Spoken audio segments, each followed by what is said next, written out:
अध्याय नंबर 8 जल संसाधन, सिंचाई एवं बहुउद्देशीय परियोजनाएं।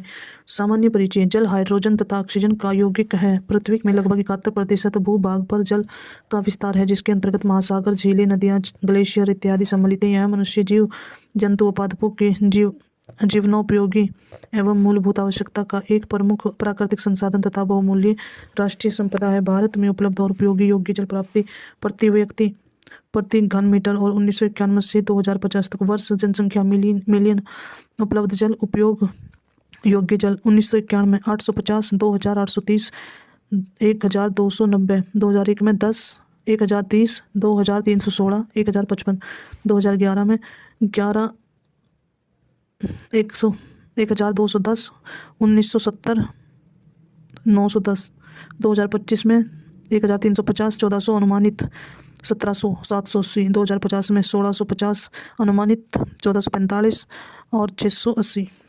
वैश्विक ताजे पानी में भारत का कुल 4% हिस्सा है, जबकि यहाँ विश्व की लगभग 17% आबादी रहती है। भारत सरकार के आंकड़ों के अनुसार वर्ष 2001 और 2011 में प्रति व्यक्ति औसत वार्षिक जल उपलब्धता क्रम से 1816 क्यूबिक मीटर और 1545 क्यूबिक मीटर घन मीटर थी, जो वर्ष 2021 तक वर्ष 2025 में घटकर क्रम से 1486 घन मीटर एवं 1340 घन मीटर तक रह जाएगी। जल संसाधनों का कुशलतम उपयोग तथा अधिकतम विकास अत्यधिक महत्वपूर्ण है। इसके दो प्रमुख स्रोत हैं: धरातलीय जल, भूमिगत जल। धरातलीय जल संसाधन। धरातलीय जल के प्रमुख स्रोत नदियां, झीलें, जलाशय इत्यादि हैं। मैदानी नदियां सिंचाई पेयजल के लिए विशेष रूप से उपयोगी है। प्राप्त आधिकारिक आंकड़ों के अनुसार देश का लगभग 50% ज्यादा सिंचित क्षेत्र 10 उत्तर प्रदेश, पंजाब और तमिलनाडु के अंतर्गत आता है। हिमाचल के पर्वतीय क्षेत्र और प्रायद्वीपीय पठार से प्रभावित होने वाली नदियां विशेष रूप से जल विद्युत उत्पादन के लिए महत्वपूर्ण है। इन नदियों पर विभिन्न बहुउद्देशीय परियोजनाएं चलाई जा रही हैं। भूमिगत जल संसाधन। भूमिगत जल से अभिप्राय है यह पानी जो चट्टानों और मिट्टी के माध्यम से रिसकर धरातल की निचली सतहों में भंडारित होता रहता है। जिन चट्टानों में यह जल संग्रहित होता है उन्हें जलीय चट्टानी परत कहते हैं। देश के विभिन्न भूभागों में भौम जल का विकास समान रूप से नहीं हुआ। नोट: विश्व में भूजल सिंचाई के अंतर्गत सबसे अधिक क्षेत्र भारत में है। भौम जल के विभिन्न कार्यों में अतिदोहन से भी इसमें कमी आई है। भूमिगत जल संसाधन अनेक कारकों से प्रभावित होते हैं, जिसमें जलवायवीय दशाएं, उच्चावच भूगर्भिक रचना और जलीय दशाएं सम्मिलित है। इन विशेषताओं के आधार पर भारत को मुख्यतः 8 भूमिगत जल प्रदेशों में बांटा गया है। प्री कैम्ब्रियन रवेदार शैलों का प्रदेश। यह देश के आधे से अधिक भूभाग पर विस्तृत है। इसके अंतर्गत तमिलनाडु, तेलंगाना, आंध्र प्रदेश, छत्तीसगढ़ के दंडकारण्य का क्षेत्र, बुंदेलखंड, राजस्थान इत्यादि सम्मिलित है। यहाँ जल संसाधनों की कमी है। प्री कैम्ब्रियन अवसादी बेसिन। यहाँ कुंडप्पा और विंध्यन बेसिनों पर विस्तृत है। यहाँ भी भूमिगत जल संसाधनों की कमी है। गोंडवाना अवसादी बेसिन। इसमें बराकर, दामोदर, स्वर्णरेखा और गोदावरी बेसिन सम्मिलित है। यहाँ पर्याप्त भूमिगत जल संसाधन उपलब्ध है। दक्कन ट्रैप प्रदेश। अवैध बेसाल्टी चट्टानों की उपस्थिति के कारण भूमिगत जल की कमी इसके अंतर्गत महाराष्ट्र और कर्नाटक के क्षेत्र में सम्मिलित है। सेनोजॉइक अवसादी बेसिन। इसके अंतर्गत तटवर्ती आंध्र प्रदेश, तमिलनाडु, केरल तथा गुजरात सम्मिलित हैं।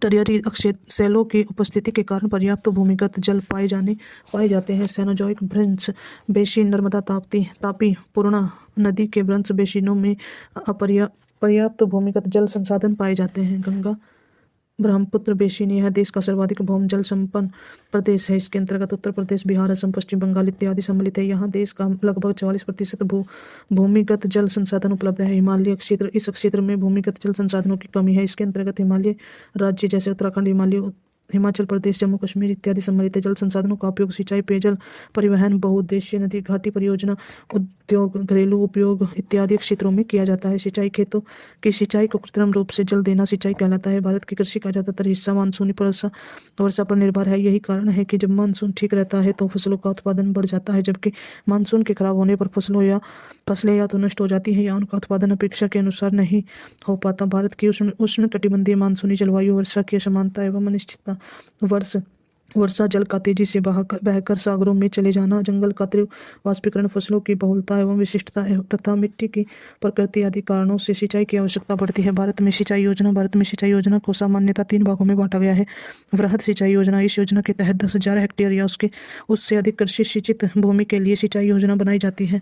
इससे सामान्यतः बड़ी नहरों तथा उद्देश्य नदी घाटी परियोजनाओं को शामिल किया जाता है। मध्यम सिंचाई योजना, इसके तहत 2,000 हेक्टेयर से लेकर 10,000 हेक्टेयर के बीच की सिंचित भूमि से संबंधित क्षेत्रों को सम्मानित किया जाता है। छोटी नहरों को इसी वर्ग में रखा जाता है। लघु सिंचाई योजना, इसके अंतर्गत 2,000 हेक्टेयर से कम कृषि योग्य सिंचित क्षेत्रों को सम्मिलित किया जाता है। इसमें कुआं, निजी व सरकारी नलकूपों, तालाबों, ड्रिप सिंचाई आदि को शामिल किया जाता है। लघु सिंचाई योजना के माध्यम से ही भारत में सर्वाधिक सिंचाई की जाती है। लघु सिंचाई को प्रोत्साहित करने हेतु 2006 में केंद्र सरकार ने लघु सिंचाई योजना शुरू की है जो 2010 में राष्ट्रीय लघु सिंचाई मिशन के रूप में परिवर्तित कर दी गई है, जो कि 2013-14 तक जारी रही है। 1 अप्रैल 2014 से राष्ट्रीय लघु सिंचाई योजना राष्ट्रीय सतत कृषि विकास मिशन के अंतर्गत खेत जल प्रबंधन नाम से क्रियान्वित की गई है। 1 अप्रैल 2015 से लघु सिंचाई के घटक खेत जल प्रबंधन और प्रधानमंत्री कृषि सिंचाई योजना में मिला दिया है। सिंचाई के साधन कुल सिंचित क्षेत्रफल के लगभग आधे से अधिक भाग पर सिंचाई छोटे साधनों जैसे कुएं, नलकूपों, तालाबों, झीलों, जलाशयों आदि की सहायता से की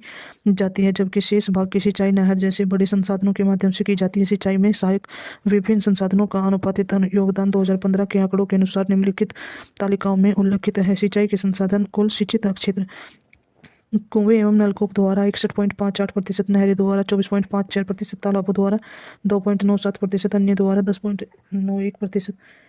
कुआं एवं नलकूप सिंचाई: देश की कुल सिंचित भूमि के 61.58% भाग की सिंचाई कुओं एवं नलकूपों से होती है। वर्तमान में ये भारत में सिंचाई के सर्वमुख साधन है। गुजरात, महाराष्ट्र, पंजाब, राजस्थान तथा उत्तर प्रदेश में ये सिंचाई के प्रमुख साधन हैं। जिनके अलावा हरियाणा, बिहार, तमिलनाडु, आंध्र प्रदेश एवं कर्नाटक राज्यों में भी कुओं और नलकूपों की सहायता से सिंचाई की जाती है। नलकूपों की सर्वाधिक संख्या उत्तर प्रदेश में है। इसका सर्वाधिक विस्तार सरयू पार के मैदानों में है।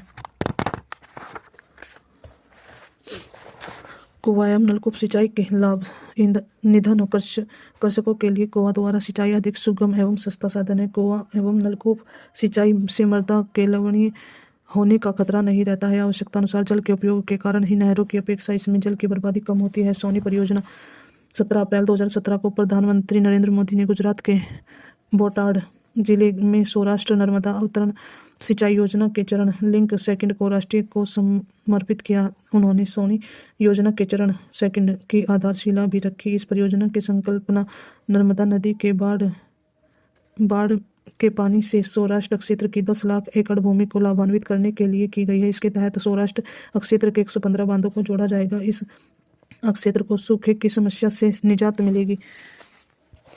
कुआं और नलकूप सिंचाई से समस्याएं: कुआं एवं नलकूप सिंचाई के द्वारा केवल सीमित क्षेत्रों की सिंचाई की जा सकती है। इसके द्वारा सिंचाई के लिए अधिक जल निकालने के कारण गर्मी के मौसम में भूमिगत जल का स्तर अत्यधिक नीचे चला जाता है, जिसके कारण पेयजल की उपलब्धता में समस्या उत्पन्न हो जाती है। बिजली की कमी के कारण बिजली से चलने वाले नलकूपों द्वारा समय पर सिंचाई में बाधा उत्पन्न होती है। कठोर चट्टानों और क्षेत्रों में, खासकर प्रायद्वीपीय पठारी क्षेत्रों में कुआं खोदना अत्यंत कठिन कार्य है। नहर सिंचाई: यह भारत में सिंचाई का दूसरा प्रमुख साधन है, जिसके द्वारा 24.54% भूभाग पर सिंचाई होती है। नहरों द्वारा सिंचाई उत्तरी भारत में अधिक होती है, जबकि दक्षिण भारत में कठोर चट्टानी संरचना का विकास होने के कारण नहर निर्माण की प्रक्रिया अत्यंत जटिल होने से इसका विकास असीमित क्षेत्रों में, नदियों के डेल्टा क्षेत्रों में ही हो पाया है। ध्यातव्य है कि उत्तरी भारत में मुलायम जलोढ़ मृदा का विकास होने के कारण नहरों का जाल निर्मित करना अपेक्षाकृत अधिक आसान रहा है। यही कारण है कि सतलुज, गंगा मैदानी क्षेत्रों में नहरों द्वारा व्यापक रूप से सिंचाई की जाती है। नहरों द्वारा शेष देश के कुल सिंचित क्षेत्रों का सर्वाधिक विस्तार उत्तर प्रदेश में है। इसके अलावा मध्य प्रदेश, आंध्र प्रदेश, हरियाणा, पंजाब, बिहार आदि राज्यों में भी नहरों से सिंचाई होती है। देश की प्रमुख नहरें: राज्य नहर का स्रोत: पंजाब सरहिंद नहर, सतलुज, ऊपरी बाहरी दोआब नहर, रावी, नागल बांध नहर, सतलुज नदी, बिस्त दोआब नहर, सतलुज, भाखड़ा नहर, सतलुज, पूर्वी नहर, रावी नदी, हरियाणा पश्चिमी यमुना नहर, यमुना नदी, गुड़गांव नहर, यमुना नदी, उत्तर प्रदेश एवं उत्तराखंड पूर्वी यमुना नहर, यमुना नदी, आगरा नहर, यमुना नदी, ऊपरी गंगा नहर, गंगा नदी, हरिद्वार के समीप निचली गंगा नहर, गंगा नदी, नरोरा बुलंदशहर, शारदा नहर, शारदा नदी, बेतवा नहर, बेतवा नदी, झांसी के समीप परीक्षा नामक स्थान से बिहार। पूर्वी सेन नहर, सोन नदी, पश्चिमी सोन नहर, सोन नदी, त्रिवेणी नहर, गंडक नदी, तिरहुत नहर अथवा सारण नहर, गंडक नदी, पश्चिम बंगाल। मिदनागपुर नहर, कांग्स बाती नदी, एडन नहर, दामोदर नदी, तिलपाड़ा बांध की नहरें, मयूराक्षी नदी, बीरभूम जिला, दुर्गापुर नहर, दामोदर नदी, दुर्गापुर राजस्थान, बीकानेर नहर, गंग नहर, सतलुज नदी, फिरोजपुर के समीप हुसैनवाला से कालीशील नदी, गंभीरी परियोजना, गंभीर नदी, चित्तौड़गढ़, बाकली बांध, सुकरी नदी परियोजना, पार्वती परियोजना, पार्वती नदी, गग्गर परियोजना, गग्गर नदी, इंदिरा नहर, सतलुज एवं व्यास नदियों के संगम पर स्थित हरिके बैराज, महाराष्ट्र, गोदावरी नदी, गोदावरी नहर, गोदावरी नदी, बेल झील के समीप, मोठा नहर, मोठा नदी, खक्कड़, बांसला, भंडार दर्रा बांध की नहरें, परवा नदी, पश्चिमी घाट, मूला परियोजना, मूला नदी, वीर परियोजना, नीरा नदी। तमिलनाडु, कावेरी डेल्टा नहर, कोलिडम नदी, कावेरी नदी की सहायक, मुठ्ठेर परियोजना, चिल्ली, कावेरी नदी, निचली भवानी नहर, भवानी नदी, कावेरी की सहायक नदी। केरल, मालमपुंजा बांध, मालमपुंजा नदी, पलक्कड़ जिला, वलायल जिला, कोरायर नदी, मंगलम परियोजना, चेरुकोना पुंजा नदी। आंध्र प्रदेश, गोदावरी डेल्टा की नहरें, गोमती गोदावरी तथा विशिष्ट गोदावरी डेल्टा क्षेत्र में गोदावरी की शाखाएं, कृष्णा डेल्टा की नहरें, कृष्णा नदी, कृष्णा सिंचाई योजना की नहरें, गोदावरी नदी, पोलवंर नामक स्थान, रामसागर परियोजना, गोदावरी नदी, पोलवंर नामक स्थान, तुंगभद्रा नदी, कृष्णा नदी की सहायता नदी, कृष्णा पैनार परियोजना, कृष्णा तथा पैनार नदी। नहर सिंचाई के लाभ, नहरों द्वारा पूरे वर्ष सिंचाई हेतु जल की उपलब्धता बनी रहती है। नहरी नदियों द्वारा पर्वतों में लाई गई उपजाऊ मिट्टी और अन्य पोषक तत्वों की वाहक होती है, जो इसे खेतों तक पहुंचाती है। नहरी द्वारा दूर तक सिंचाई के लिए भरपूर जल उपलब्ध कराया जा सकता है। नहरों द्वारा सिंचाई के साथ साथ कहीं कहीं पर जल विद्युत उत्पादन का भी कार्य किया जाता है। नहरों के रखरखाव पर कम खर्च पड़ता है, क्योंकि एक बार बन जाने के बाद नहरें बिना किसी अतिरिक्त व्यय के निरंतर कार्यरत रहती है। नहर सिंचाई से समस्याएं, नहरों का जल रिस कर जलाक्रांता की स्थिति पैदा करता रहता है, जिसकी वजह से संलग्न क्षेत्रों में अति जल भराव के कारण फसलें नष्ट हो जाती हैं। नहरों के रिसाव के कारण कई स्थानों पर दलदल की स्थिति पैदा हो जाती है, जिससे मलेरिया मच्छर के पनपने की समस्या उत्पन्न हो जाती है। इंदिरा गांधी नहर के आसपास इस समस्या को देखा गया है। नहरों द्वारा अति सिंचाई से भूमि के लवणता की मात्रा में वृद्धि हो जाने से भूमि ऊसर हो जाती है। पश्चिमी उत्तर प्रदेश, पंजाब, हरियाणा, राजस्थान के कई क्षेत्रों में यह समस्या उत्पन्न हो गई है। महाराष्ट्र की नीरा नदी के घाटी में नमक की सतह जम जाने से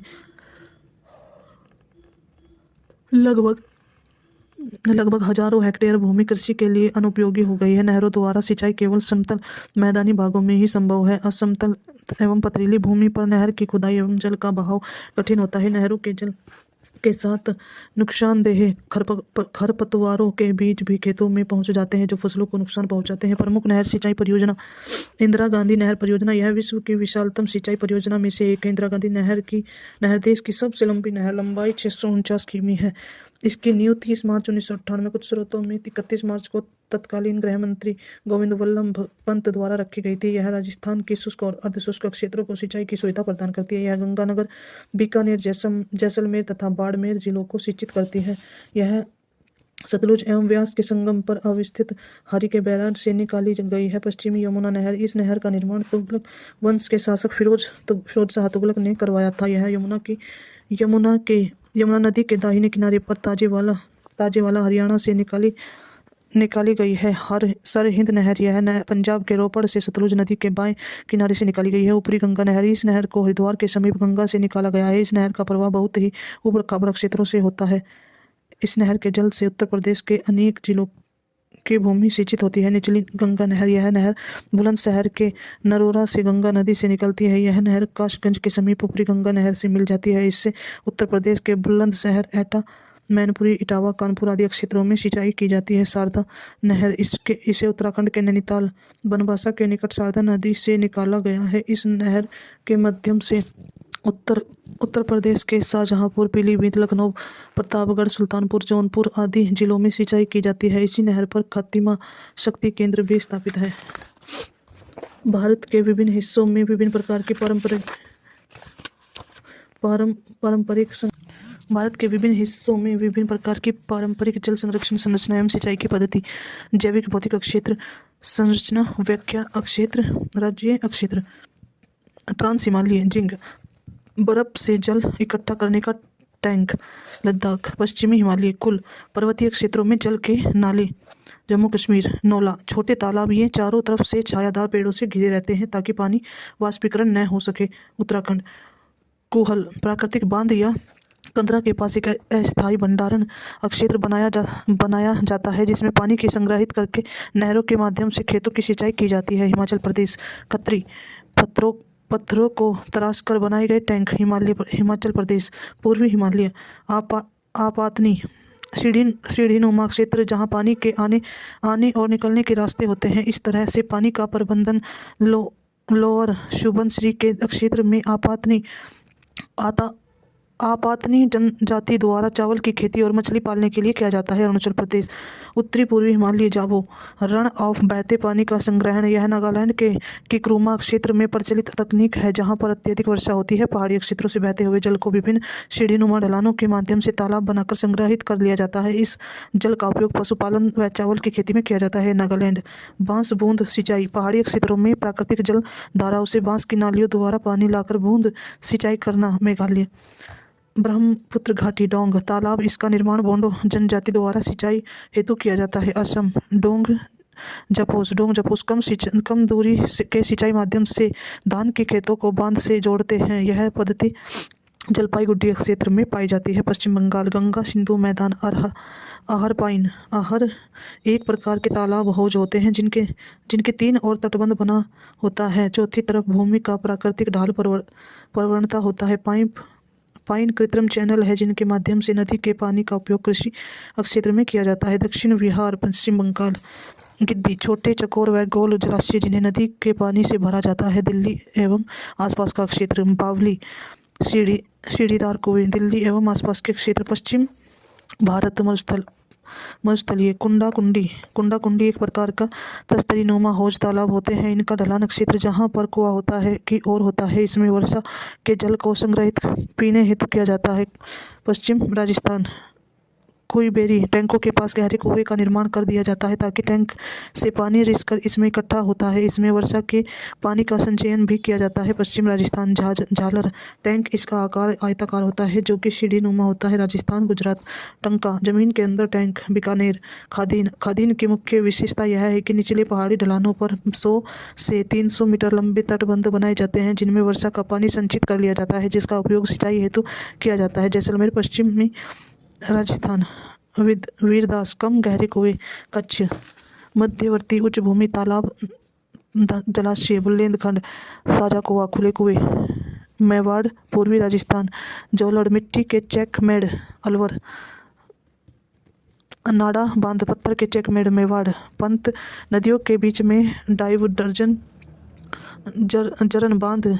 झाबुआ मध्य प्रदेश रायपत वर्षा जल संयंत्र टैंक जैसी संरचना। राजस्थान पूर्वी ऊंची जमीन मुंड पानी के रास्ते में मिट्टी के बांध बनाना। ओडिशा दक्कन का पठार चेरुबू वर्षा जल संग्रहण जलाशय। चित्तूर कुड़प्पा भंडार चेक डैम या पानी का बहाव परिवर्तन हेतु नदी पर बांध बनाना। उत्तर पश्चिम महाराष्ट्र फड़ चेकमेड एवं नहरें। उत्तर पश्चिम महाराष्ट्र रामटेक मॉडल भूगर्भीय जल स्रोत एवं सतही जल स्रोतों का नेटवर्क जो भूगर्भीय व सतही नहरों द्वारा जुड़ा होता है। रामटेक महाराष्ट्र पश्चिमी घाट सुरगम क्षैतिज कुएं। इन कुओं का पानी टनल के माध्यम से बाहर निकाल कर एक गहरे गड्ढों में इकट्ठा किया जाता है। कासारगोड केरल पूर्वी घाट कोराम्बू घास एवं अन्य पौधा तथा कीचड़ से बने प्राकृतिक बांध। केरल पूर्वी तटीय मैदान उरी तालाब। तमिलनाडु तालाब सिंचाई। भारत में प्राकृतिक तथा कृत्रिम दोनों प्रकार के तालाबों का प्रयोग सिंचाई कार्य में किया जाता है। भारत में कुल सिंचित भूमि को लगभग 2.97% भाग की सिंचाई तालाबों के द्वारा होती है। तालाबों द्वारा सर्वाधिक सिंचाई प्रायद्वीपीय भारत में तमिलनाडु कर्नाटक तेलंगाना तथा आंध्र प्रदेश राज्यों में की जाती है। इसके अलावा बिहार मध्य प्रदेश तथा राजस्थान में भी तालाबों द्वारा सिंचाई की जाती है। नोट भारत में तालाबों द्वारा सर्वाधिक सिंचाई तमिलनाडु में होती है। तालाब सिंचाई में लाभ तालाब सिंचाई के अन्य संसाधनों की अपेक्षा न्यूनतम खर्च आता है क्योंकि दक्षिण भारत में अधिकांश तालाब प्राकृतिक है। कृत्रिम तालाबों में निर्माण में भी कम खर्च आता है। तालाबों का प्रयोग सिंचाई के साथ साथ मत्स्य उत्पादन के लिए भी किया जाता है। तालाब सिंचाई की समस्याएं, इसके द्वारा पूरे वर्ष सिंचाई नहीं की जा सकती क्योंकि अधिकतर तालाब ग्रीष्म ऋतु में सूख जाते हैं। तालाबों में प्रतिवर्ष वर्षा जल के साथ अवसादों का निरीक्षण हो जाता है, जब जिससे तालाबों की गहराई कम होने से तालाबों में जल ग्रहण की क्षमता भी घट जाती है। अतः प्रतिवर्ष अवसादों की सफाई की समस्या मौजूद रहती है। कुओं एवं नलकूपों की तरह ही तालाबों के द्वारा भी सीमित क्षेत्रों में से ही सिंचाई होती है। भारत में सिंचाई की आधुनिक विधियां ट्रिप सिंचाई। इस सिंचाई पद्धति के द्वारा पानी को पौधों की जड़ों पर बूंद बूंद करके टपकाया जाता है। इससे टपक सिंचाई या बूंद बूंद सिंचाई के नाम से भी जाना जाता है। सिंचाई की इस विधि की खोज इजराइल से मानी जाती है। इस विधि के तहत फसल को पानी धीमी गति से एक रोजाना या एक दिन छोड़कर दिया जाता है। परंपरागत सतही सिंचाई की तुलना में ट्रिप सिंचाई के द्वारा कम जल ही अधिक भूमि की सिंचाई होती है, क्योंकि इस विधि में जल को पाइपों के जाल के द्वारा सीधी पौधों की जड़ों तक पहुंचाया जाता है। महत्वपूर्ण तथ्य, त्वरित सिंचाई लाभ कार्यक्रम 1996 से 1997 में आरंभ किया गया। कमान क्षेत्र विकास कार्यक्रम 1974 से 1975 में आरंभ किया गया। जल गुणवत्ता मूल्यांकन प्राधिकरण का गठन 2001 में किया गया।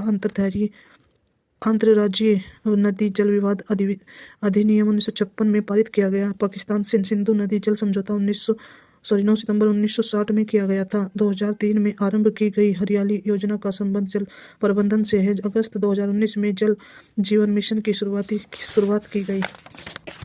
सिंचाई की यह विधि ऊसर, रेतीली मृदा, विषम ऊंचावच वालों क्षेत्रों के लिए अत्यंत उपयोगी मानी जाती है। इस विधि का उपयोग प्राय सब्जियां उगाने में, अंगूर, नींबू व अन्य फसलों की खेती में किया जाता है। ट्रिप सिंचाई के लाभ, ट्रिप सिंचाई में पेड़ पौधों को नियमित जरूरी मात्रा में पानी मिलता रहता है तथा पानी की बचत होती है। इस पद्धति में सिंचाई के कारण खरपतवार की समस्या उत्पन्न नहीं होती तथा मृदा प्रदन में भी कमी आती है। इस विधि के द्वारा असमतल जमीन पर भी फसलों की आसानी से सिंचाई की जा सकती है। आवश्यक रासायनिक पदार्थों एवं उर्वरकों को सीधे पौधों की जड़ों तक पहुंचाया जाता है और अंतर संवर्धन और श्रम का मूल्य कम हो जाता है। ट्रिप सिंचाई द्वारा अपनाने से कृषि उत्पादकता की वृद्धि देखी जा रही है। ट्रिप सिंचाई की सीमाएं, ट्रिप सिंचाई हेतु प्रयोग किए जा रहे ट्यूबों को सूर्य के प्रकाश से हानि पहुंचती है, अतः ये जल्दी खराब हो सकते हैं। ट्रिप सिंचाई विधि से आरंभिक लागत अधिक होती है। फुहारा सिंचाई, इससे बौछारी सिंचाई के नाम से भी जाना जाता है। इसमें सिंचाई जल को पंप करके पाइपों की सहायता से सिंचाई स्थल तक ले जाया जाता है। इससे दबाव पद्धति द्वारा फुहारों या वर्षा की बूंदों के समान सीधे फसलों पर छिड़काया जाता है। इस प्रकार छिड़काव द्वारा पानी खेतों के चारों ओर फैल जाता है। फव्वारा सिंचाई के लाभ, परंपरागत सिंचाई की तुलना में फव्वारा सिंचाई से जल की बचत होती है। पानी के साथ घुलनशील उर्वरक, कीटनाशक एवं खरपतवारनाशी दवाओं का प्रयोग भी छिड़काव के साथ ही आसानी से किया जा सकता है। पाला पड़ने से पहले बौछारी सिंचाई करने पर तापमान बढ़ जाने से फसल को पाले से नुकसान नहीं होता। सिंचाई के लिए नाली मेड़ बनाने तथा उनमें रखरखाव की आवश्यकता नहीं पड़ती, जिससे श्रम की बचत होती है। फव्वारा सिंचाई की सीमा, तेज हवा से सिंचाई करने पर पानी का वितरण असमान हो जाता है। पानी साफ होना चाहिए, इससे रेत, कूड़ा आदि नहीं होना चाहिए, अन्यथा कूड़ा फव्वारों वाली पाइपों में फंस जाता है। सतही सिंचाई, भारत में अधिकतर कृषि योग्य क्षेत्रों में सतही सिंचाई होती है। इसमें प्रमुख है नहरों, नलकूपों, तालाबों को द्वारा खेतों में जल का वितरण किया जाना तथा एक किनारे से खेत में जल को फैलाया जाना। सतही सिंचाई के लाभ, फसलों की पैदावार में बढ़ोतरी, उर्वरक उपयोग की दक्षता में वृद्धि। सतही सिंचाई की समस्या, इस प्रणाली में खेत के उपयुक्त रूप से तैयार न होने पर जल का अत्यधिक नुकसान होता है या अत्यधिक जल का जमीन में रेशियो का वाष्पीकरण द्वारा नुकसान हो जाता है। मृदा लवणीकरण की समस्या बढ़ती है। रेनगन तकनीक, इस तकनीक के द्वारा 20 से 60 किमी की दूरी तक प्राकृतिक बरसात की सतह सिंचाई की जाती है। इसमें कम पानी से अधिक क्षेत्रफल की सिंचाई का सींचा जा सकता है। सिंचाई के अन्य स्थानों की अपेक्षा इसके माध्यम से आधे से कम समस्या एवं पानी से खेत की सिंचाई संभव है। फर्टिगेशन, इस विधि के द्वारा जल के साथ उर्वरकों को भी मिलाकर सिंचाई की क्रिया संपन्न की जा सकती है। इस सिंचाई की आधुनिक खोज इजराइल में हुई। इस विधि से सिंचाई होने से जल व उर्वरकों दोनों को इष्टतम उपयोग होता है। इसमें वैसे उर्वरकों को उपयोग में लाया जाता है जो घुलनशील तथा जल में अभिक्रिया विहीन होते हैं। कमान अक्षेत्र विकास कार्यक्रम, केंद्र द्वारा प्रायोजित कमान अक्षेत्र विकास कार्यक्रम को 5वीं पंचवर्षीय योजना के प्रारंभिक वर्ष 1974 से 1975 में आरंभ किया गया था। इस कार्यक्रम का मुख्य उद्देश्य सिंचाई साधनों व दक्षतापूर्ण उपयोग करना, सिंचित भूमि क्षेत्र में कृषि उत्पादन बढ़ाना। इसके अंतर्गत खेतों में नालियों एवं अतिरिक्त नाली के निकास के लिए नाले बनवाने का काम, भूमि का उचित आकार के भूखंडों में विभाजन, खेतों के लिए सड़क बनाना, चकबंदी की व्यवस्था करना, जोतों की सीमा का पुनर्निर्धारण, बारी बारी पानी देने की बाड़ाबंदी प्रणाली लागू करना, मंडी एवं गोदामों का निर्माण तथा कृषि संबंधी कार्यों के लिए भूमिगत जल के विकास के कार्यों को सम्मिलित किया जाता है। सन 2004 के से कमान क्षेत्र विकास कार्यक्रम को पुनर्गठित करके इसका नामकरण कमान क्षेत्र विकास और जल प्रबंधन कार्यक्रम कर दिया गया है। बहुउद्देशीय परियोजनाएं। बहुउद्देशीय परियोजनाओं को भारत के प्रथम प्रधानमंत्री जवाहरलाल नेहरू ने आधुनिक भारत का मंदिर कहा था। बहुउद्देशीय परियोजनाओं का मकसद सिंचाई का प्रबंधन, जल विद्युत उत्पादन, बाढ़ नियंत्रण, पेयजल आपूर्ति, नौकायन, मत्स्य पालन, वन्य जीव संरक्षण, मृदा संरक्षण, पर्यटन आदि होता है। भारत की कुल प्रमुख बहुउद्देशीय नदी घाटी परियोजनाएं। दामोदर घाटी परियोजना यह स्वतंत्र भारत की पहली बहुउद्देशीय परियोजना है जिससे दामोदर और उसकी सहायक नदियां बराकर, कोनार, बोकारो पर बांध बनाया गया है। यह संयुक्त राज्य अमेरिका के टेनेसी नदी घाटी परियोजना पर आधारित है। इस परियोजना का विस्तार झारखंड व पश्चिम बंगाल राज्य में प्रमुख बांध तिलैया, मैथान, केनार, पंचायत हिल आदि प्रमुख तापग्रह, बोकारो तापग्रह, दुर्गापुर तापग्रह, चंद्रपुरा तापग्रह आदि। पोलावरम सिंचाई परियोजना 26 दिसंबर 2016 को केंद्र सरकार द्वारा आंध्र प्रदेश में बहुउद्देशीय पोलावरम सिंचाई परियोजना के लिए पहली किस्त राशि को कृषि और ग्रामीण विकास बैंक नाबार्ड ने प्रधानमंत्री कृषि सिंचाई योजना के तहत मंजूरी प्रदान की है। यह परियोजना गोदावरी नदी पर स्थापित की जा रही है। दिसंबर 2021 तक इसके पूर्ण होने की उम्मीद है। इस परियोजना से 2.91 लाख हेक्टेयर भूमि सिंचित होगी और 960 MW विद्युत उत्पादन होगा। यह परियोजना उड़ीसा, छत्तीसगढ़, तेलंगाना व आंध्र प्रदेश में मध्य विवादित है। भाखड़ा नागल परियोजना यह सतलुज नदी पर स्थित देश की सबसे बड़ी बहुउद्देशीय परियोजना है। इस पर निर्मित बांध विश्व के सबसे ऊंचे गुरुत्वीय बांधों में से एक है। इस परियोजना से दिल्ली, हिमाचल प्रदेश, पंजाब, हरियाणा व राजस्थान लाभान्वित हो रहे हैं। इस बांध के पीछे निर्मित झील को गोविंद सागर हिमाचल प्रदेश कहा जाता है। हीराकुंड परियोजना ओडिशा राज्य में महानदी पर निर्मित यह भारत की एक महत्वाकांक्षी परियोजना है। हीराकुंड बांध विश्व का सबसे लंबा बांध मानव निर्मित है। टिहरी बांध। इस बांध का निर्माण भागीरथी एवं बिलंगा नदी के संगम पर किया गया है। इस बांध का निर्माण भूकंप क्षेत्र के जोन V में किया गया है। अंततः इसे भूकंप के दृष्टिकोण से अति सर्वेक्षणशील माना जाता है। इस बांध के पीछे निर्मित जलाशयों को स्वामी राम तीर्थ सागर के नाम दिया गया है। नर्मदा घाटी परियोजना। इस परियोजना के तहत नर्मदा नदी पर गुजरात में सरदार सरोवर बांध तथा मध्य प्रदेश में नर्मदा सागर बांध का निर्माण किया गया है। सरदार सरोवर परियोजना में से सर्वाधिक दुष्प्रभावित राज्य मध्य प्रदेश तथा सर्वाधिक लाभान्वित राज्य गुजरात है। सरदार सरोवर परियोजना मध्य प्रदेश, गुजरात, महाराष्ट्र व राजस्थान की संयुक्त परियोजना है। भारत की प्रमुख बहुउद्देशीय परियोजना का नाम नदी लाभान्वित राज्य। भाखड़ा नागल परियोजना सतलुज नदी हरियाणा, पंजाब, हिमाचल प्रदेश, राजस्थान। दामोदर घाटी परियोजना दामोदर नदी पश्चिम बंगाल, झारखंड। हीराकुंड बांध परियोजना महानदी ओडिशा। सबरीगिरी परियोजना कक्की पंबा केरल। नागार्जुन सागर परियोजना कृष्णा नदी आंध्र प्रदेश, तेलंगाना। पौंच बांध परियोजना गोदावरी नदी तेलंगाना। इडुक्की पेरियार परियोजना पेरियार नदी केरल। पवना परियोजना पवना नदी महाराष्ट्र। नाथप्पा झांकरी परियोजना सतलुज नदी हिमाचल प्रदेश। सुइल नदी परियोजना सुइल नदी हिमाचल प्रदेश। बाणसागर परियोजना सोन नदी बिहार, उत्तर प्रदेश, मध्य प्रदेश। रामगंगा परियोजना रामगंगा उत्तराखंड। सरदार सरोवर परियोजना नर्मदा नदी मध्य प्रदेश, महाराष्ट्र, राजस्थान, गुजरात। तिलैया परियोजना बराकर नदी झारखंड। निम्मो बाजमो परियोजना सिंधु नदी लद्दाख। उरी परियोजना झेलम नदी जम्मू कश्मीर। चोटक परियोजना सुरू नदी कारगिल लद्दाख। बल्लिहार परियोजना चेनाब नदी जम्मू कश्मीर। तुलबुल परियोजना झेलम नदी जम्मू कश्मीर। अलमट्टी बांध परियोजना कृष्णा नदी आंध्र प्रदेश, कर्नाटक, महाराष्ट्र। चंबल परियोजना चंबल नदी मध्य प्रदेश, राजस्थान। हिरंद परियोजना हिरंद नदी उत्तर प्रदेश। कृष्णगंगा परियोजना कृष्णगंगा नदी जम्मू कश्मीर। कैन बेतवा लिंक परियोजना कैन बेतवा नदी उत्तर प्रदेश, मध्य प्रदेश। गंडक परियोजना गंडक नदी उत्तर प्रदेश, बिहार। गांधी सागर बांध चंबल नदी मध्य प्रदेश। किसाऊ बांध परियोजना टोस नदी हिमाचल प्रदेश, उत्तराखंड, हरियाणा, दिल्ली, राजस्थान, उत्तर प्रदेश। टिहरी बांध परियोजना भगीरथी नदी भगीरथी प्लस भीलगणा उत्तराखंड। श्रीशैलम परियोजना कृष्णा नदी आंध्र प्रदेश, तेलंगाना। मेट्रोल परियोजना कावेरी नदी तमिलनाडु। शरावती परियोजना शरावती नदी कर्नाटक, गोवा, तमिलनाडु। शिव समुद्रम परियोजना कावेरी नदी कर्नाटक। हिडकन परियोजना घाटप्रभा नदी कर्नाटक। पूर्णा परियोजना पूर्णा नदी महाराष्ट्र।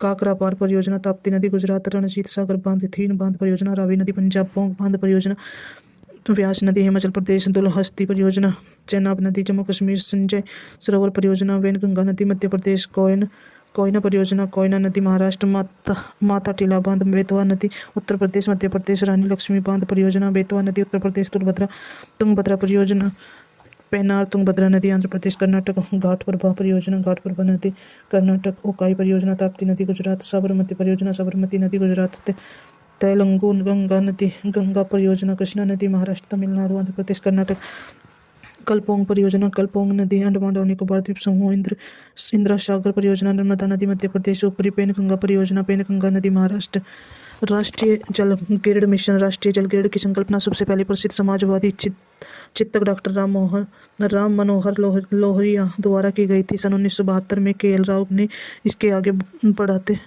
हुए गंगा कावेरी लिंक नहर की संकल्पना दी, जिसमें 17 हिमालयी एवं 19 प्रायद्वीपीय नदियों को जोड़ने की योजना थी। इस योजना में क्रियान्वयन में ढाल प्रवणता एवं अत्यधिक खर्च को लेकर प्रश्न चिन्ह लगाया गया। सन 2002 में तत्कालीन राष्ट्रपति डॉक्टर APJ अब्दुल कलाम ने इस बात पर बल दिया कि सूखे एवं बाढ़ की समस्या को दूर करने के लिए भारत की प्रमुख नदियों को आपस में जोड़ना आवश्यक है। राष्ट्रीय जल ग्रिड मिशन में संबंधित प्रमुख तथ्य निम्न। राष्ट्रीय जल ग्रिड की संकल्पना केंद्रीय जल एवं शक्ति आयोग द्वारा की गई सूची। भारत में ढाल की दिशा पश्चिम से पूर्व, अतः पश्चिमी सूखे से सूखा और पूर्वी क्षेत्रों से बाढ़ की स्थिति उत्पन्न होती है। इस समस्या से निजात पाने हेतु राष्ट्रीय जल ग्रिड संकल्पना को लाया गया है। इस मिशन के माध्यम से देश की विभिन्न नदियों को नहरों के माध्यम से जोड़कर एक वृहद राष्ट्रीय ग्रिड का निर्माण किया जाना है। जैसे ब्रह्मपुत्र गंगा लिंक का निर्माण, चंबल से विभिन्न नहरों का निर्माण कर राजस्थान को जल की आपूर्ति करना तथा सोनभद्रा, गोदावरी, कृष्णा, ताप्ती व पेनूर नदी बेसिनों के माध्यम से गंगा बेसिन को कावेरी बेसिन से जोड़ने आदि का लक्ष्य रखा गया है। इस मिशन के माध्यम से न केवल सिंचाई के लिए जल की उपलब्धता सुनिश्चित होगी, बल्कि बाढ़ एवं सूखा जैसी समस्याओं से भी निजात पाने में आसानी होगी। अफगान भारत मैत्री बांध, पूर्व नाम सलमा बांध परियोजना। अफगान भारत मैत्री बांध एक बहुउद्देशीय परियोजना है, जिससे 42 मेगावाट बिजली तैयार होगी, 75,000 हेक्टेयर जमीन की सिंचाई होगी और पानी की सप्लाई तथा अन्य रूपों में भी अफगानिस्तान की जनता को इससे फायदा होगा। यह बांध अफगानिस्तान के हेरात प्रांत के चिश्ते शरीफ में हरिगुद नदी पर भारत सरकार द्वारा तैयार किया गया है। परियोजना के वेबकॉस लिमिटेड ने तैयार किया है, जो जल संसाधन, नदी विकास एवं गंगा संरक्षण मंत्रालय के अंतर्गत भारत सरकार का उपक्रम है। प्रधानमंत्री कृषि सिंचाई योजना PMKSY। इस योजना को वर्ष 2015 से 2016 में शुरू किया गया। इस योजना का मुख्यतः उद्देश्य सिंचाई के निवेश में एक रूपता लाना, सिंचित भूमि के अंतर्गत फसलीय क्षेत्र को बढ़ाना, पानी का प्रयोग अधिक दक्षता के साथ करना तथा साथ ही पानी बचत की अधिकाधिक तकनीकों को अपनाना। इस योजना के तहत 4 घटक त्वरित सिंचाई लाभ कार्यक्रम, हर खेत को पानी प्रति बूंद, अधिक फसल, जल संभर, वाटरशेड विकास। इस योजना का क्रियान्वयन जल संसाधन, नदी विकास व गंगा संरक्षण मंत्रालय, ग्रामीण विकास मंत्रालय तथा कृषि व विकास कल्याण मंत्रालय मिलकर करेंगे। देश में कुल 14.2 करोड़ हेक्टेयर कृषि योग्य भूमि में से लगभग 65% भाग में सिंचाई की सुविधा नहीं है। इस लिहाज से योजना का महत्व बढ़ जाता है। इस कार्यक्रम के तहत पूर्वोत्तर राज्यों सहित सभी राज्यों व संघ राज्य क्षेत्रों को शामिल किया जाता है। जल शक्ति अभियान, केंद्र सरकार के कार्मिक एवं प्रशिक्षण मंत्रालय ने पानी की कमी के जूझ रहे देश के 255 जिलों में वर्ष जल के संचयन और संरक्षण हेतु 1 जुलाई 2019 में जल शक्ति अभियान की शुरू करने की घोषणा की। इस अभियान को दक्षिण पश्चिम मानसून के दौरान वर्षा प्राप्त करने वाले राज्यों में 1 जुलाई से 15 सितंबर तक, जबकि उत्तर पूर्व मानसून से वर्षा प्राप्त करने वाले राज्यों में 1 अक्टूबर से 30 नवंबर तक संचालित किया जाएगा। जल शक्ति अभियान का उद्देश्य महात्मा गांधी राष्ट्रीय ग्रामीण रोजगार गारंटी योजना और ग्रामीण विकास मंत्रालय के एकीकृत जल संभरण प्रबंधन कार्यक्रम के साथ साथ जल शक्ति और पर्यावरण मंत्रालय द्वारा चलाई जा रही मौजूदा जल पुनर्भरण और वनीकरण योजनाओं के तहत जल संचयन, संरक्षण और पुनर्भरण गतिविधियों में तेजी लाना। अंतर्राष्ट्रीय नदी का जल विवाद किसी भी देश के लिए जल सर्वाधिक महत्वपूर्ण संसाधनों में से एक है और सिंचाई, पशुपालन और स्वच्छता के अन्य उद्देश्यों के लिए हमारे राज्य अधिकतर जल नदियों से ही प्राप्त करते हैं। सभी दिशाओं में बहने वाली भारत में विभिन्न राज्यों से होकर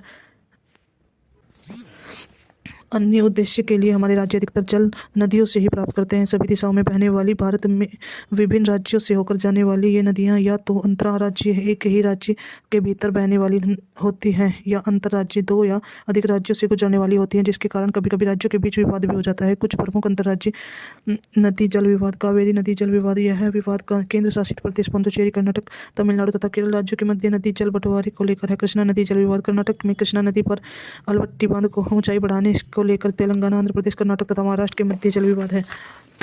यमुना नदी जल विवाद। हरियाणा में निर्माणाधीन हस्तिनी कुंड परियोजना को लेकर उत्तर प्रदेश, हरियाणा तथा दिल्ली के मध्य विवाद है। पेरियार नदी जल विवाद। पेरियार नदी पर निर्मित मुल्ला पेरियार बांध की ऊंचाई को लेकर तमिलनाडु तथा केरल के मध्य विवाद है। सतलुज यमुना लिंक नहर विवाद। पंजाब तथा हरियाणा के मध्य नहर जल को लेकर विवाद है। संवैधानिक प्रावधान। संविधान के अनुच्छेद 262 के दो खंड 262(1) तथा 262(2) है, जिनके अंतर्गत नदी जल विवादों के समाधान से संबंधित उपबंध किए गए हैं। अनुच्छेद 262(1) में यह प्रावधान है कि संसद विधि द्वारा अंतर्राज्यीय नदी के जल वितरण जैसे मुद्दों के न्याय निर्णय के लिए विशेष अधिकरण या कोई अन्य निकाय गठित करने की शक्ति रखती है। अनुच्छेद संसद द्वारा इस संबंध में 1956 में 2 अधिनियम पारित किए गए हैं। नदी बोर्ड अधिनियम 1956, अंतर्राष्ट्रीय नदी जल विवाद अधिनियम 1956। नदी बोर्ड अधिनियम 1956 में अंतर्राज्यीय नदियों एवं नदी घाटियों को नियमन तथा विकास हेतु नदी बोर्ड गठित करने का प्रावधान है। राज्य सरकार द्वारा अनुरोध किए जाने पर अथवा उसके बगैर भी केंद्र सरकार किसी अंतर्राज्यीय नदी अथवा नदी घाटी अथवा उसके किसी विशेष भाग को नियमन एवं विकास से संबंधित मामलों में संबंधित सरकार को सलाह देने के लिए बोर्ड पर गठन कर सकती है और केंद्र सरकार उसकी अधिसूची जारी कर सकती है। अंतर्राज्यीय नदी जल विवाद अधिनियम 1956। यह कानून पूरे भारत में मान्य है। यदि किसी राज्य का किसी अन्य राज्य के साथ जल विवाद है तो वहाँ की सरकार इस कानून के अंतर्गत केंद्र सरकार के अनुरोध कर सकती है कि यह विवाद निपटारे के लिए अधिकरण को सौंप दिया जाए। यदि केंद्र सरकार को लगता है कि विवाद बातचीत से नहीं सुलझ सकता तो वह विवाद को अधिकरण के पास सौंप देती है। अधिकरण उसके उपरांत मामले की जांच करता है और निर्णय सुनाता है, जिसे अंतिम माना जाता है और सभी पक्षों के लिए बाध्यकारी भी माना जाता है। उच्चतम न्यायालय और अन्य न्यायालय भी उसके निर्णय में हस्तक्षेप नहीं करेंगे। नोट यहाँ यह विशेष रूप से उल्लेखनीय है कि अपवाद स्वरूप पिछले कुछ समय से उच्चतम न्यायालय इस अधिकरण के निर्णयों के विरुद्ध अपील स्वीकार कर रहा है। जल संकट और जल प्रबंधन। जल संकट एक क्षेत्र के भीतर जल उपयोग की मांगों को पूरा करने के लिए उपलब्ध जल संसाधनों की कमी को कहा जाता है कि भारत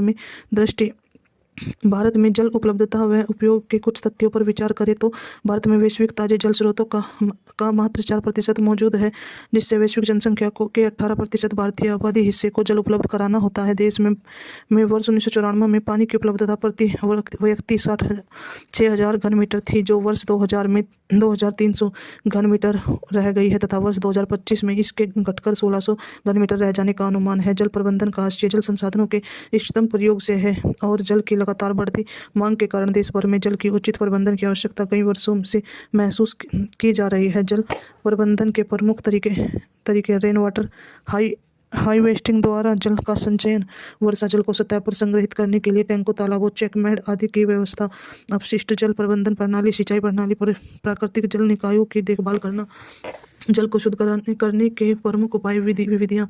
आरओ सिस्टम, इसके द्वारा साफ पानी में बैक्टीरिया होने की आशंका बहुत कम हो जाती है। यह पेयजल को साफ करने के उच्च स्तरीय तरीका है। आरओ सिस्टम 220 से 240 ppm युक्त पानी को सोच कर 25 ppm तक ले आता है। यह गंदगी, धूल, बैक्टीरिया आदि से पानी को मुक्त कर शुद्ध व मीठा बनाता है। UV radiation system, UV radiation system से पानी के मौजूद वायरस और बैक्टीरिया को DNA अव्यवस्थित हो जाते हैं, साथ ही हानिकारक बैक्टीरिया भी मर जाते हैं। यूवी प्यूरीफोर्स 3-4 प्यूरिफिकेशन चरणों में आते हैं, जिनमें सेडिमेंटर फिल्टर यानी प्री फिल्टर प्रक्रिया और सक्रिय कार्बन कटी रेंज प्रमुख है। यह पानी से कई कार्बनिक कणों, घुलनशील ठोस पदार्थ, बैक्टीरिया, विषाणु और भारी तत्वों को बाहर करता है। क्लोरीनेशन के जरिए पानी साफ किया जाता है। विभिन्न नगरों व सरकारी उपक्रमों में जल आपूर्ति के दौरान जल प्रक्रिया अपनाई जाती है। इससे पानी शुद्ध होने के साथ साथ उसके रंग और सुगंध में भी परिवर्तन आ जाता है। यह पानी में मौजूद हानिकारक बैक्टीरिया को नष्ट करता है। हैलोजन टैबलेट, आक्रमित परिस्थितियों में पानी साफ करने के लिए हैलोजन टैबलेट उपयोगी होती है। हैलोजन टैबलेट आकस्मिक परिस्थिति में पानी साफ करने के लिए हैलोजन टैबलेट उपयोगी होती है। पानी में इसकी मात्रा कितनी मात्रा में डाला जाए, यह पानी की मात्रा और हैलोजन टैबलेट के ब्रांड के ऊपर निर्भर करता है। ये गोलियां जल में पूरी तरह घुलनशील होती हैं। पेयजल व विषैला तत्व। पेयजल में कुछ विषैले तत्व भी पाए जाते हैं, जैसे कैडमियम, लेड, पारा, निकेल, सिल्वर, आर्सेनिक आदि। जल में लोहा, manganese, calcium, barium, chromium, copper, cilium, uranium, boron के साथ ही नाइट्रेट, सल्फेट, बोरेट, कार्बोनेट आदि की अधिकता से मानव स्वास्थ्य पर अनुकूल प्रभाव पड़ता है। जल में मैग्नीशियम व सल्फेट की अधिकता से आंतों में जलन पैदा होती है, वही फ्लोराइड से फ्लोरोसिस नाम की बीमारी हो जाती है। इसी तरह कृषि क्षेत्र में प्रयोग की जाने वाली कीटनाशक दवाइयाँ और उर्वरकता के अंश हमारे जल स्रोतों को प्रदूषित करते हैं। पेयजल के मानक। WHO के अनुसार पेयजल ऐसा होना चाहिए जो स्वच्छ, शीत, स्वाद युक्त व गंध रहित हो। उसे pH मान 7 से 8.5 के मध्यम हो। जल के आर्सेनिक का मानवीय स्तर भारतीय मानक ब्यूरो के प्रति लीटर जल से 0.05 मिलीग्राम आर्सेनिक को मानव जीवन के लिए सुरक्षित माना है, जबकि WHO यानी विश्व स्वास्थ्य संगठन ने पेयजल के प्रति 1 लीटर से अधिकतम 0.01 मिलीग्राम आर्सेनिक की मौजूदगी को एक हद तक सुरक्षित मानक माना है। आर्सेनिक से खतरे। जल में आर्सेनिक की मात्रा अधिक होने से cancer, liver fibrosis, hyper pigmentation जैसी लाइलाज बीमारी हो जाती है।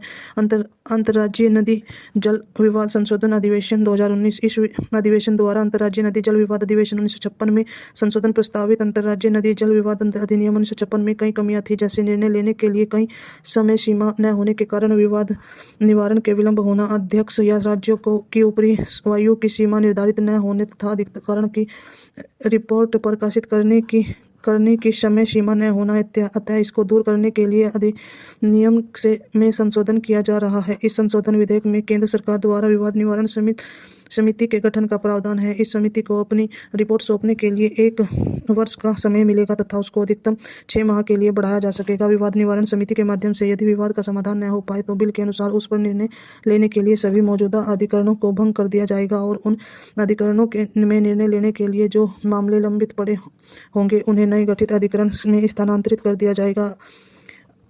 विधेयक के तहत प्रस्तावित अधिकरण जो 2 वर्ष में किसी विवाद पर निर्णय देना होगा तथा उसको अधिकतम 1 वर्ष के लिए बढ़ाया जा सकता है। अधिकरण का निर्णय अंतिम व बाध्यकारी होगा।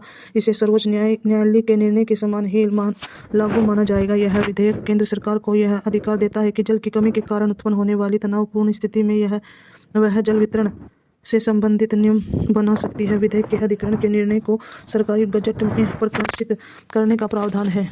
भारत में जल स्रोतों का पहली जनगणना अप्रैल 2023 में जल शक्ति मंत्रालय में 2 लाख से अधिक जल स्रोतों की गणना की रिपोर्ट जारी की है। देश के इतिहास में पहली बार जल शक्ति मंत्रालय ने देश भर में पहली बार जल स्रोतों की गणना की है। यह गणना भारत के जल संसाधनों की एक व्यापक सूची प्रदान करती है, जिसमें प्राकृतिक और मानव निर्मित जल स्रोत जैसे तालाब, टैंक, झील आदि के साथ साथ जल स्रोतों पर अतिक्रमण से जुड़ा डाटा एकत्रित करना शामिल है। जनगणना ने ग्रामीण और शहरी क्षेत्रों के बीच असमानता एवं अतिक्रमण के विभिन्न स्तरों पर भी प्रकाश डाला और देश के जल संसाधनों पर महत्वपूर्ण जानकारी सामने रखी है। यह जनगणना सभी जल स्रोतों के एक समग्र राष्ट्रीय डाटाबेस तैयार करने के क्रम में छठी लघु सिंचाई जनगणना के अनुरूप केंद्र प्रायोजित योजना सिंचाई गणना के तहत शुरू की गई है। इसमें जलाशयों के प्रकार, उसकी स्थिति, अतिक्रमण की स्थिति, उपयोग, भंडारण क्षमता, भंडारण करने की स्थिति आदि सहित सभी महत्वपूर्ण पहलुओं पर जानकारी एकत्रित की है। इसमें ग्रामीण के साथ साथ शहरी क्षेत्रों के स्थान पर उसी सभी जल निकायों को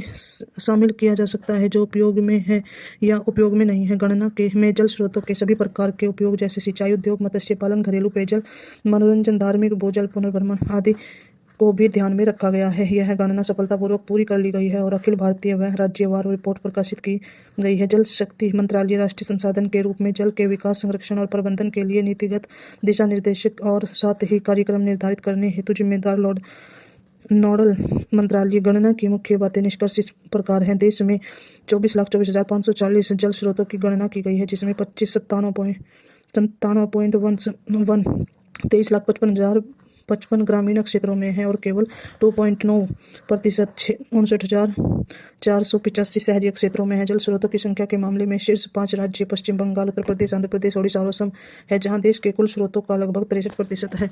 शहरी क्षेत्रों में जल स्रोतों की संख्या के मामले में शीर्ष 5 राज्य पश्चिम बंगाल, तमिलनाडु, केरल, उत्तर प्रदेश और त्रिपुरा है, जबकि ग्रामीण क्षेत्रों में शीर्ष 5 राज्य पश्चिम बंगाल, उत्तर प्रदेश, आंध्र प्रदेश, ओडिशा और असम है। 14,42,993 49,5% जल स्रोत तालाब है। इसके बाद टैंक 3,81,805 15.7%, जलाशय 2,92,280 12.1%, जल संरक्षण योजनाएं रिसाव टैंक रोकबंद 2,26,217 9.3%, झीलें 22,361 9% और अन्य 0.9% और अन्य 58,884 2.25% है। 55.2% जल स्रोतों का स्वामित्व निजी संस्थानों के पास है, जबकि 44.8% जल स्रोतों का स्वामित्व सार्वजनिक क्षेत्र के पास है। सभी सार्वजनिक स्वामित्व वाले जल क्षेत्रों में से अधिकतम जल निकाय का स्वामित्व पंचायतों के पास है। इसके बाद राज्य सिंचाई राज्य जल संसाधन विभाग आते हैं। सभी निजी स्वामित्व वाले जल स्रोतों में अधिकतम जल स्रोत व्यक्तिगत स्वामित्व किसानों के पास है, जिसके में लोगों के समूह और अन्य निजी संस्थाएं आती हैं। शीर्ष 5 राज्यों जो निजी स्वामित्व वाले जल स्रोतों में अग्रणी हैं वे पश्चिम बंगाल, असम, आंध्र प्रदेश, ओडिशा और झारखंड। सभी उपयोग हो रहे हैं। जल स्रोतों में से कुछ जल स्रोतों के सिंचाई के बाद मत्स्य पालन में उपयोग किए जाने की जानकारी मिली है। शीर्ष